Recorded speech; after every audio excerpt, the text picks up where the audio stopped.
I swear on the hum of my car engine. My name was already written in the dust on the motel mirror before I ever opened the door. The second I stepped inside, the air tightened, like the room had been waiting too long to breathe. The flicker from the ceiling bulb cast my reflection in brief, nervous flashes, and there, clear as truth, my name stood traced in the grime. It looked fresh. Too fresh. The kind that still holds warmth from the finger that wrote it. My pulse stumbled as I backed into the wall, my breath fogging the glass for a heartbeat before vanishing again. Every sound carried weight. The hum of the fridge, the tick of a clock that wasn't there. When I wiped the mirror, the dust smeared but refused to fade. Somewhere beyond the bathroom door, unseen water began to run. The sound felt closer than it should have, like it knew my name too. The next morning, silence followed me down the highway like a stray thought. When I pulled into the old gas station, not even the wind dared to move. The pumps stood dead, the glass doors shut, yet the sign above flickered open. My reflection in the glass stared back slightly offbeat, delayed by a heartbeat. I stepped inside anyway. Rows of dusty snacks lined the shelves, every label faded except one. A bottle of water with my name printed where the brand should have been. I froze, pulse pounding, knowing I hadn't told anyone where I was going. Then I heard it. The faint hum of the freezer door opening on its own. I found it when I came back to the car. A Polaroid sitting on the dashboard that hadn't been there before. It showed me standing by the motel mirror from last night, eyes wide. The same dust still on my jacket. My throat went dry. The timestamp read 1 hour from now. The desert wind howled like laughter through the open road. Miles down the road, I saw him. The man in the rearview mirror wasn't in the back seat, but his reflection was. He sat perfectly still, eyes hollow, wearing a dark coat that rippled in a wind that didn't exist. When I turned around, the seat was empty. But in the mirror, he leaned closer, his lips moving soundlessly as dust began to rise from the upholstery, spelling out something I couldn't yet bear to read. By sunset, I reached the next town, or what was left of it. Another motel waited at the edge of nowhere, identical to the first. I walked into the office, dust spiraling in gold beams of dying light. The clerk's chair sat empty, though the bell chimed itself when I entered. The key on the counter had a name tag. Mine. Room 13. I didn't need to look to know that. Inside, the mirror would already be waiting. The key turned smoother than it should have, as if the door had been waiting for me. The air inside room 13 was colder, heavier, almost liquid with silence. Dust shimmered like snow in the beam of the bedside lamp, untouched yet strangely alive. On the dresser sat another mirror, smaller, framed in brass. I didn't want to look, but I did. The reflection wasn't mine this time. The woman staring back smiled faintly, a second too late, wearing my red hoodie but older somehow, her eyes dim with knowing. When I blinked, she didn't. It started as a single knock. Then another, perfectly spaced, matching the thump in my chest. I froze, every sound stripped from the air except that syncopated pulse on the door. I whispered out, no answer. But I knew the rhythm. It was mine. Each knock followed my heartbeat exactly, even when I held my breath. And when I finally pulled the curtain back, the parking lot was empty. Only my own reflection remained, tapping softly on the glass. I left before dawn, headlights carving the desert open. 10 miles out, I saw a man walking the shoulder. Same height, same clothes, same stride as the figure from my mirror. I slowed, rolled the window down, called out. He turned. My stomach dropped. His face was mine, or maybe hers. The older version from the mirror, mouth curved into a half-smile that didn't reach the eyes. He raised a finger and pointed back the way I came. Dust rose behind him like smoke. At a rest stop, I found an old cassette player sitting on the bench. My name was etched on its side. I pressed play before thinking. The static cracked. Then a woman's voice whispered, Turn back, Sarah. It was my voice. Raspy, distorted, terrified. I rewound it. The words changed. Keep driving. I dropped it, heart slamming against ribs, realizing the recording wasn't repeating. It was replying. When I finally reached another town, the motel looked new. Paint fresh, lights steady. Inside, the clerk smiled warmly, sliding the register forward. "Name?" he asked. I hesitated, throat dry. Before I could speak, he looked up again. "Already got you here," he said, tapping a dusty page with my name written neatly beside today's date. "And tomorrow's checkout." My voice died before it left my mouth. Outside, my car door slammed on its own. The road curved endlessly under a dull copper sky, every signpost whispering déjà vu. I'd been driving for hours, yet the horizon never shifted. My GPS froze, showing the same motel symbol blinking red no matter how far I went. When I pulled over, I recognized the cracked billboard ahead. It was the same one I'd passed 2 towns ago, only now it bore new graffiti. "Go back, Sarah. The paint dripped fresh." I stepped closer and realized it wasn't paint at all. It was dust, damp and breathing. Static filled the car again as I turned the key. Then, beneath the noise, I heard a soft humming. It was me. My voice, faint but certain, humming the same tune I used to calm my nerves as a kid. The volume knob wouldn't turn, and when I whispered, "Who are you?" the radio whispered back, "You." The air grew cold, the kind of cold that hums against bone. The hum in the radio changed key, and the headlights flickered off. I reached a town by midnight. Street lights alive, stores open, people moving, but none of them had shadows. They smiled too long, blinked too slow, their footsteps silent on the pavement. When I asked for a map, the shopkeeper handed me one with only a single red mark labeled Mirror Road.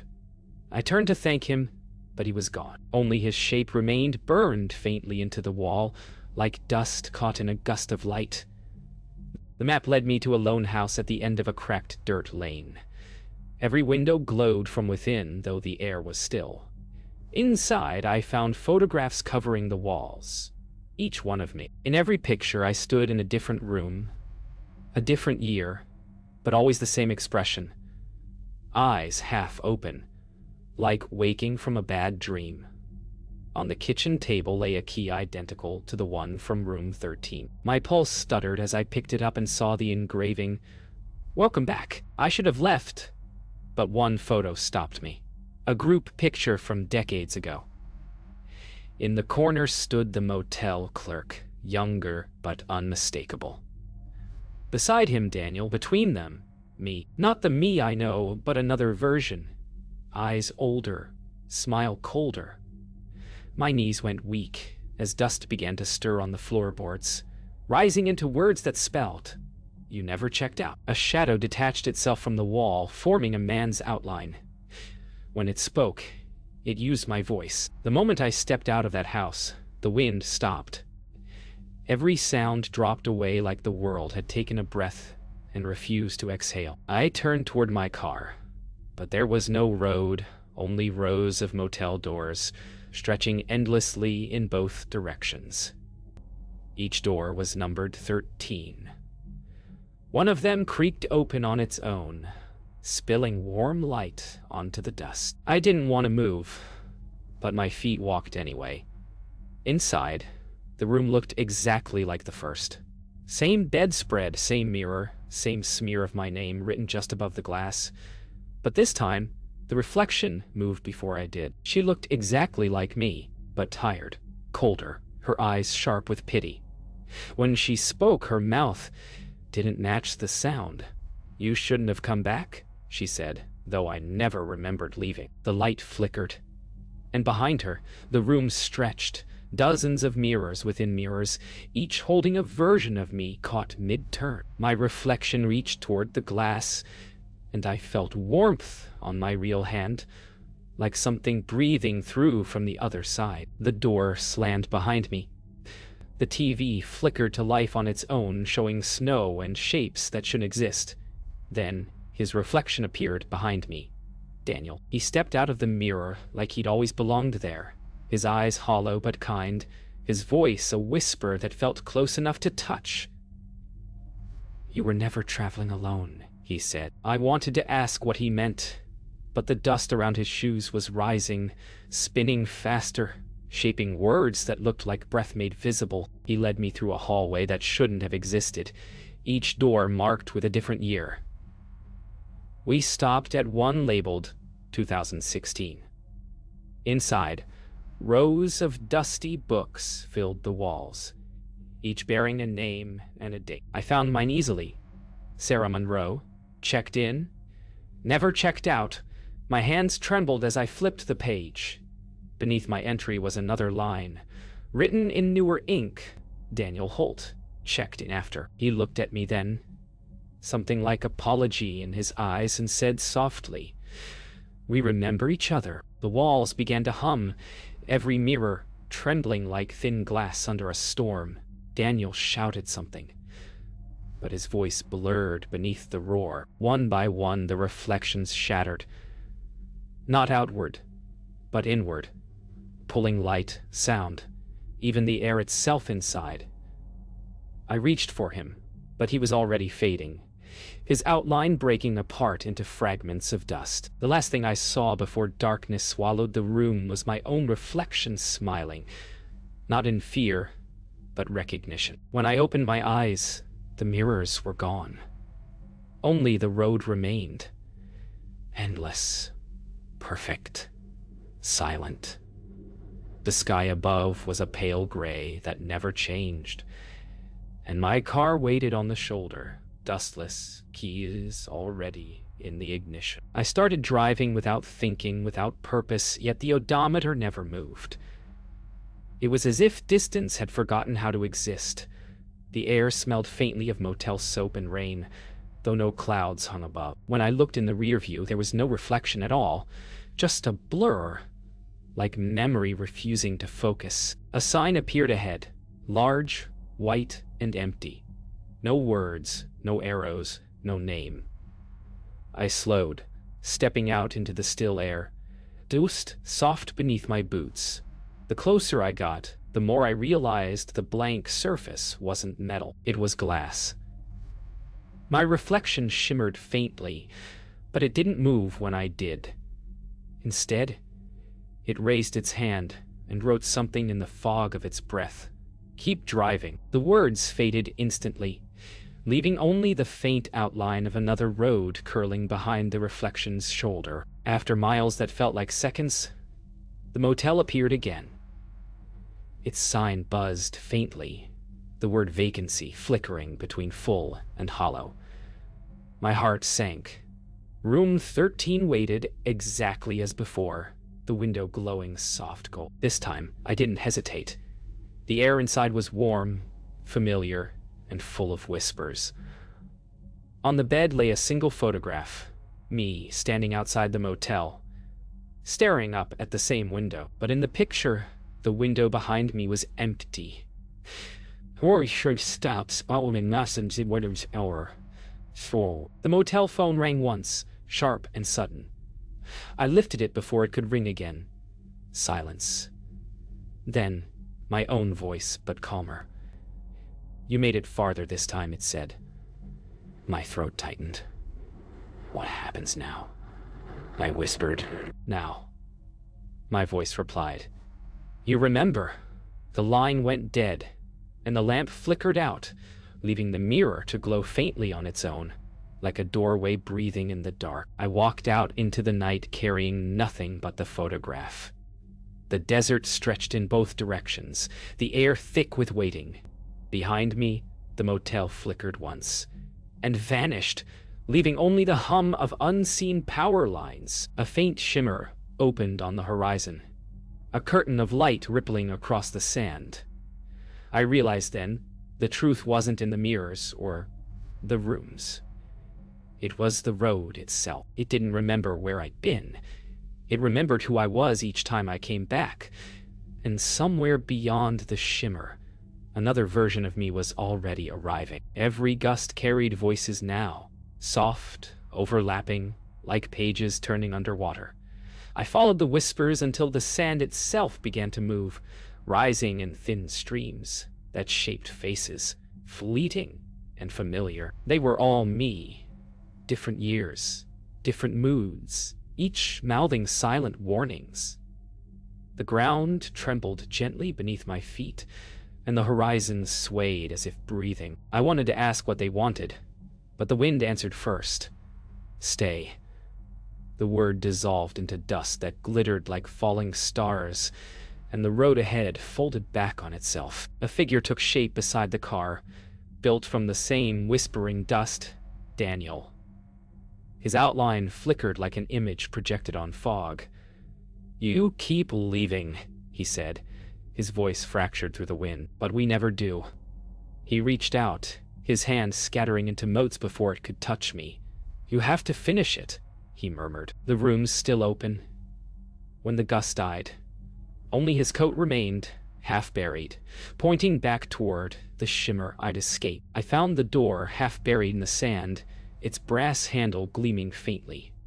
When I turned it, the desert fell silent. The room beyond wasn't a motel this time.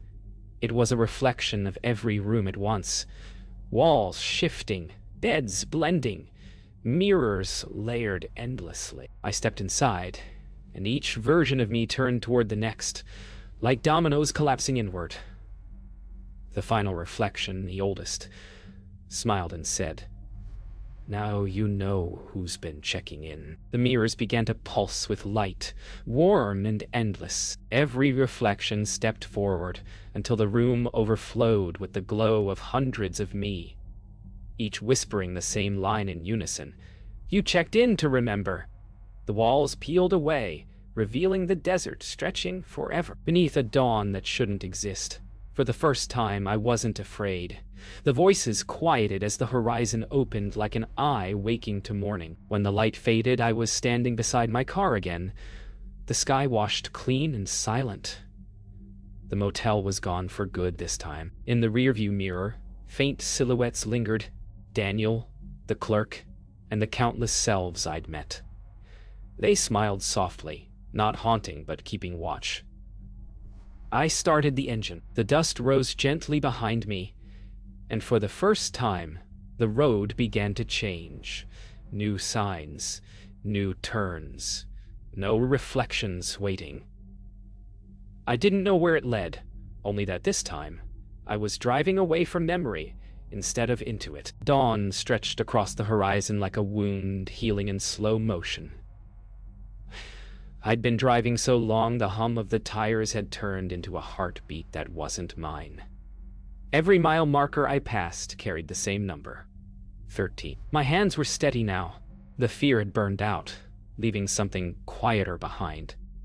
I knew what waited at the end of this road, though I couldn't name it. When the sky finally broke open with light, I saw a shape ahead. Another motel, newer, brighter, and for the first time, there was no dust at all. Inside the lobby, everything smelled of lemon and sunlight. No clerk, no shadow. Only a single brass key resting on the counter. The tag read Room 1. My name wasn't carved into it this time, just a faint scratch where letters might have been. I turned it over and found the second tag beneath. Checkout time, now. The sound of a heartbeat filled the silence again. Soft and rhythmic, coming from the hallway beyond. The door opened to a single bed, white sheets untouched. No mirror, no dust, no echo, just a notebook resting at the center of the bedspread.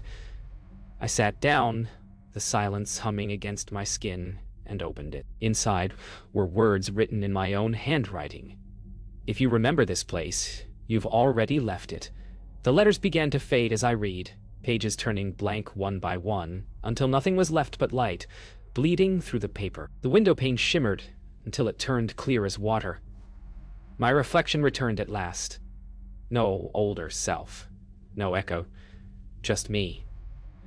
But behind that face was every other version layered like faint ripples in glass. I reached up and touched the reflection, half expecting it to resist. Instead, my fingers passed through, and I felt warmth, not cold. A whisper moved through me, gentle and certain. You can go home now. When I stepped outside, the motel was gone, replaced by open desert and the sound of wind that finally moved free. My car sat waiting, but I knew I wouldn't need it. I walked instead, barefoot, on the soft sand, leaving prints that disappeared as soon as I made them. The horizon was endless, and for the first time it didn't look back. Somewhere far behind, a faint echo whispered my name. But it wasn't calling me to stay. It was saying goodbye.